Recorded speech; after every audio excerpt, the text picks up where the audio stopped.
విడాకుల తర్వాత సమంత కాన్సంట్రేషన్ అంతా బాలీవుడ్ పైనే ఉంది. తెలుగు ఇండస్ట్రీకి రమ్మన్నా రావట్లేదు. పైగా సినిమాల కంటే ఎక్కువగా వెబ్ సిరీస్లు మాత్రమే చేస్తున్నారీమే. 2 ఏళ్ల కింద విజయ్ దేవరకొండ ఖుషీ సినిమాలో నటించాక తెలుగులో కనిపించడమే మానేశారు శ్యామ్. ప్రస్తుతం ఈమెపై క్రేజీ రూమర్స్ వస్తున్నాయి. కొన్నేళ్లుగా బాలీవుడ్ దర్శకుడు రాజ్ నిడుమురుతో సమంత డేట్ చేస్తున్నట్లు ప్రచారం జరుగుతుంది. సమంత నటించిన ఫ్యామిలీ మ్యాన్ 2, సిటాడెల్ సిరీస్లను తెరకెక్కించిన దర్శకుల్లో రాజ్ ఒకరు. మరో దర్శకుడు డీకే. ఈ ఇద్దరూ తెలుగువాళ్లు. కొన్ని రోజులుగా దర్శకుడు రాజ్ నిడుమురుతో తరచూ జంటగా కనిపిస్తున్నారు సమంత. తాజాగా ఒకే కారులో కలిసి కనిపించారు ఇద్దరు ఆ మధ్య ఓ పార్టీలో.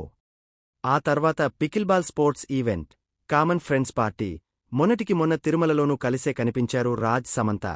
తాజాగా ముంబైలోని ఓ రెస్టారెంట్ దగ్గర ఒకే కారులో కలిసి వచ్చారు. ప్రస్తుతం శ్యామ్ నటిస్తున్న రక్త్ బ్రహ్మాండ్ తెరకెక్కిస్తున్నది రాజ్ డికే ద్వయమే. ఇదంతా చూస్తుంటే తాను సింగిల్ కాదని శ్యామ్ హింట్ ఇస్తున్నట్లే అనిపిస్తుంది.